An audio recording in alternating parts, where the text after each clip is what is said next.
today's episode of Untold Legends. There's a grave in Colorado that isn't a grave. The headstone is real. The inscription is real. The date of death carved into the stone, real enough for anyone who didn't know to look it up.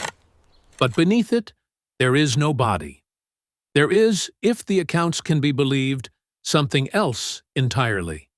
Something that was put there on purpose by a man who had spent the better part of 4 decades learning exactly how the world worked, how it lied, and how to lie back at a frequency so precise that only the people who wronged him would hear it.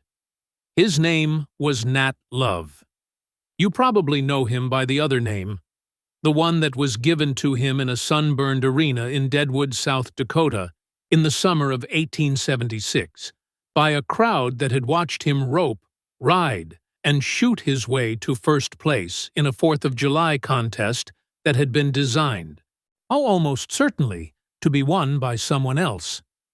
They called him Deadwood Dick. He wore it. He used it. He eventually weaponized it. And when the time came, he buried it, literally, in the earth of a state that had never really been his, under a stone that bore a name that was only partly true. The question isn't where the treasure is.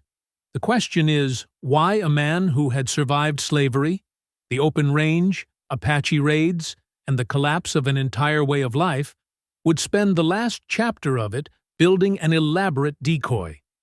The question is what he was hiding from.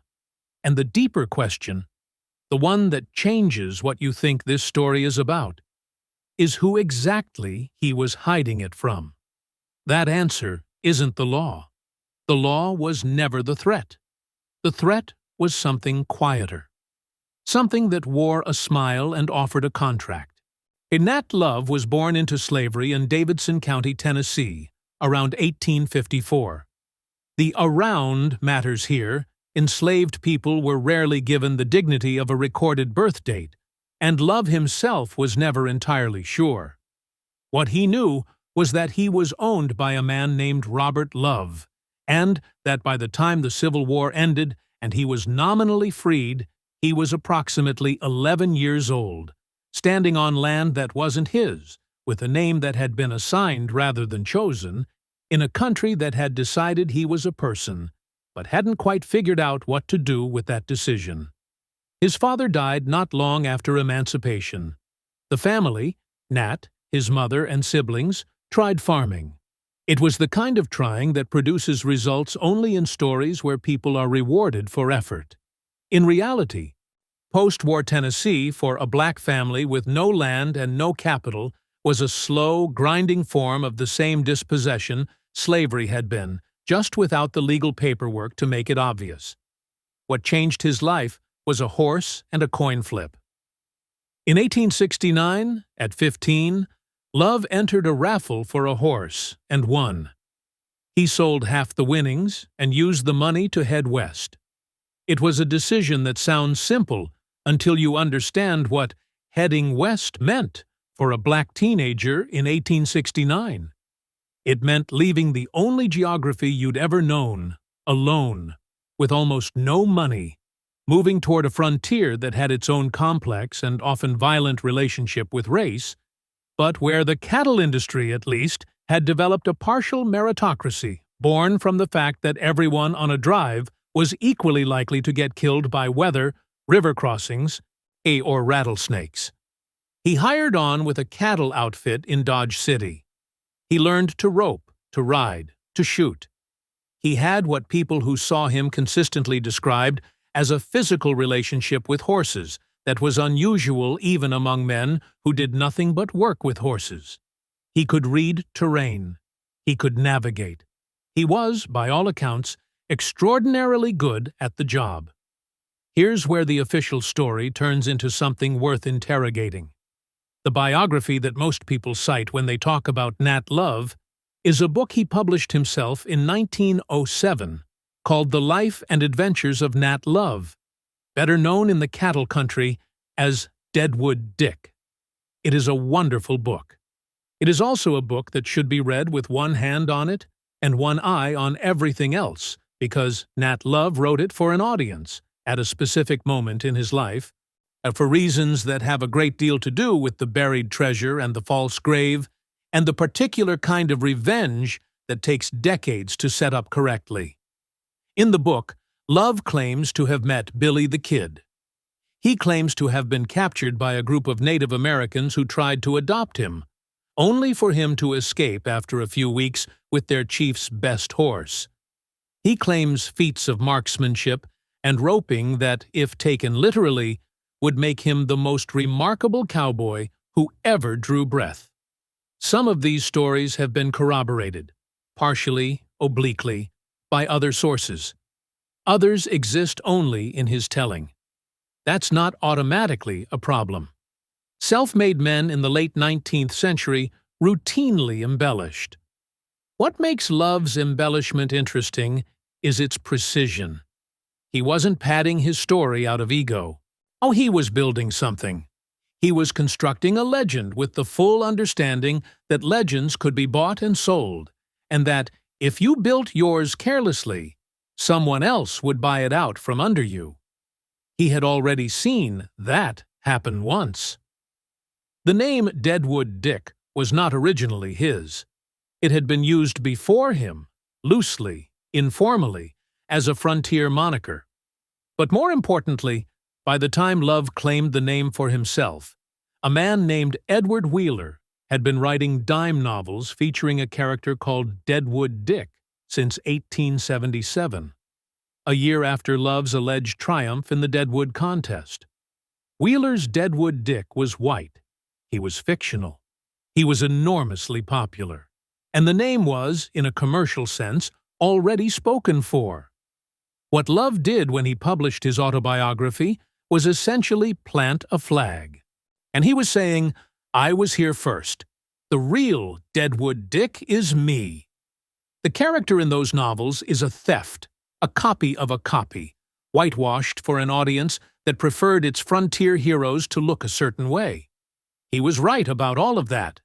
He was also, by 1907, losing the argument. The cattle drives had ended. The frontier Love had ridden across was being fenced, settled, turned into real estate and railroad corridor. By the late 1880s, the open range that had made his career possible was already disappearing, replaced by the kind of industrial agriculture that didn't need a man who could rope a steer at a gallop. It needed a man who could operate machinery. Love transitioned. He went to work for the railroads, specifically as a Pullman porter, one of the few prestigious positions available to black men in the United States at the turn of the century. The Pullman porters occupied a peculiar social space. They were servants, uniformed and deferential, responsible for the comfort of white passengers, who often didn't bother to learn their names and simply called them all George after George Pullman, who had originally recruited freed slaves for the role.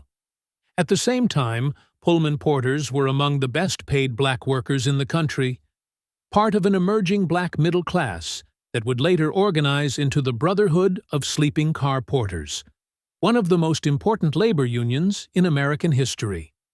Love worked this job for years, and it was during this period, carrying bags, making beds, invisible to the passengers who passed through his car, that he wrote the book. But think about what that means. Here was a man who had roped cattle on the open range, who had camped under the Milky Way in territory that no railroad yet crossed, who had lived through the most mythologized chapter of American life, and he was now folding linens for people who couldn't have survived a single week of what he'd done. He wrote the book while doing this. He wrote it as an act of insistence, as a way of saying, I was there, not just there, I was exceptional there. Whatever you think the West was, I was part of it, and I was better at it than most of the men you've been celebrating. The problem was the audience. The 1907 book market for autobiographies of black frontiersmen was, to use the polite term, limited. There was an appetite for cowboy mythology. There always had been, but the appetite was selective. The cowboys in the stories being told were white, or, at most, vaguely ambiguous. The industry that produced Wild West shows, dime novels, and eventually motion pictures was not particularly interested in complicating the racial narrative of the frontier, even though the historical reality of the range, where somewhere between 25 and 30% of cowboys were black or Mexican, made that narrative a lie. Love's book was published. It was read. It was not widely celebrated. And this is where we get to the buried treasure and the false grave, and why both of them are something other than what they appear to be. The accounts of the treasure are murky, as accounts of buried treasure always are, which is part of the point. Now, what the historical record suggests, and here it's important to distinguish carefully between what can be confirmed and what exists only in the tradition around Love's story, is that Love, over the course of his long career as a cowboy and later his railroad work, accumulated money. Not a fortune by the standards of the men who owned the railroads, but real money, earned hard, saved carefully. He did not invest it in ways that made sense to the people around him. He did not put it in banks he didn't trust. He did not leave it in the hands of institutions that had, throughout his life, demonstrated a consistent and documented interest in taking things from people who looked like him. The story, and again, this is where the line between confirmed history and living tradition blurs, and that blurring is intentional, and it was designed to blur, is that a portion of what he accumulated was buried, physically buried, in Colorado, in a location known only to him, beneath a headstone that bore his name and a death date that was not accurate. A decoy grave, for a man who was not yet dead when it was placed. The version that circulates most often frames this as a response to a specific betrayal, a business arrangement, a partnership, an agreement with someone who had access to Love's earnings and exercised that access in ways Love had not consented to. The details of this betrayal are not clean in the historical record. What is consistent across the different tellings is the emotional logic. Love didn't bury the money to hide it from the law.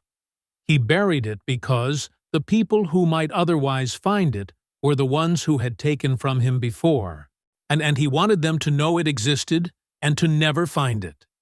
That's not the behavior of a fugitive. That's the behavior of someone who has thought very carefully about what kind of power remains available to a man who has been systematically stripped of most of the other kinds. The treasure, if it exists, is not the point. The treasure is the message. He was saying, I know what you took. I know what you would take again if you found it. And you will not find it. Not because I'm stronger than you. He had already learned, through long experience, that strength was not the relevant variable. But because you can't look for something you don't know, exists until I tell you. And by the time I tell you, it will already be arranged so that you can't find it. The false grave is the same logic, extended.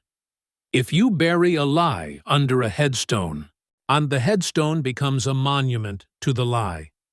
Anyone who goes looking for Deadwood Dick, the historical person, the documented life, the money, the truth of what happened, finds instead a marker that says, here lies what you're looking for. And beneath the marker is not what you're looking for.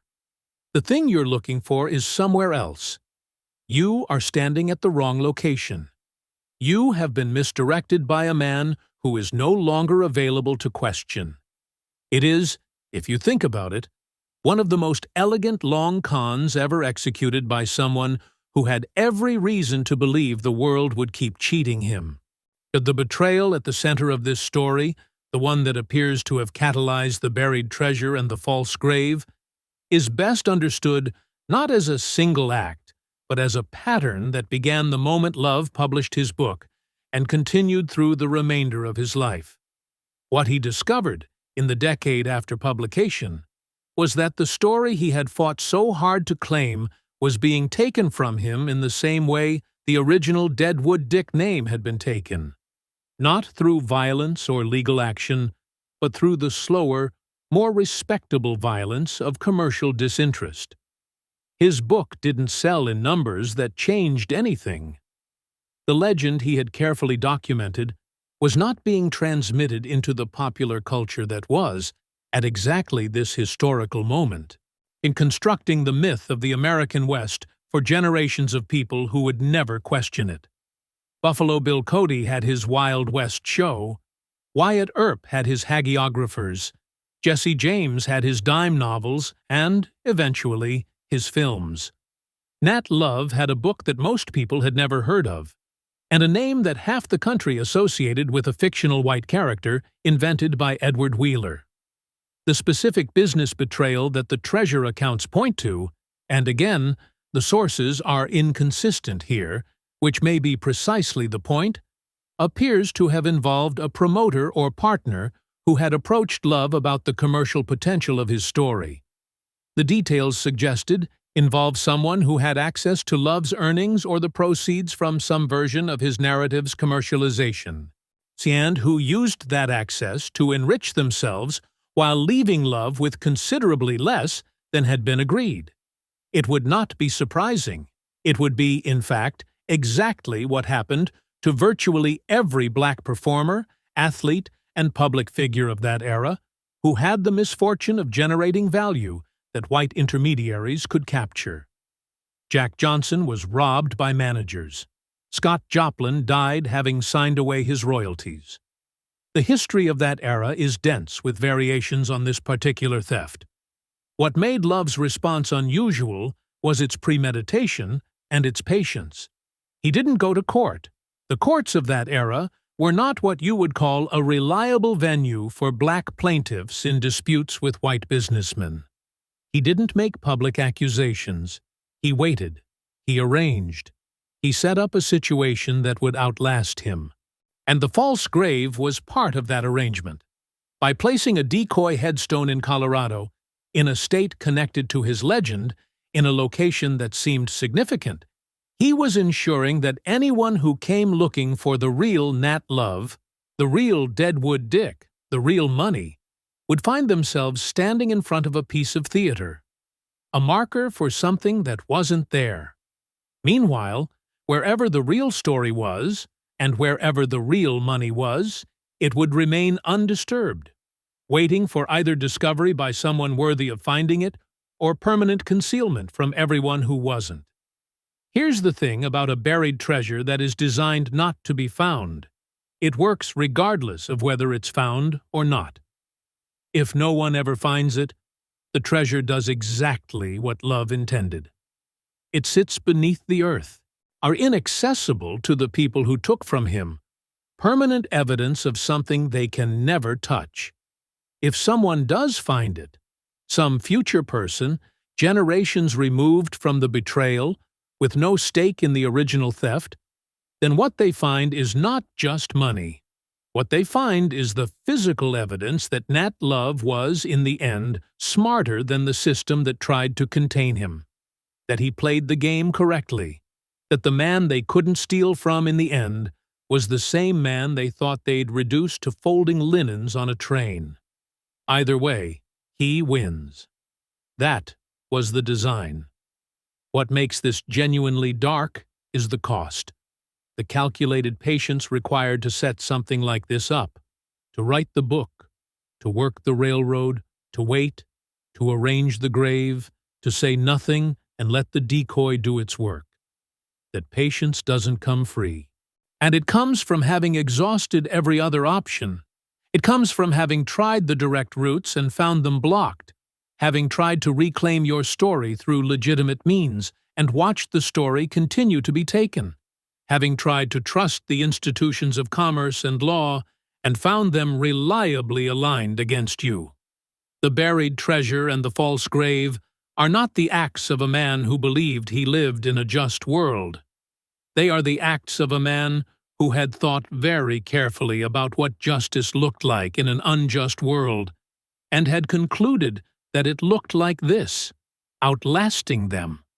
outmaneuvering them at the level of time and information and geography, leaving behind a monument to the fact that they never really got everything.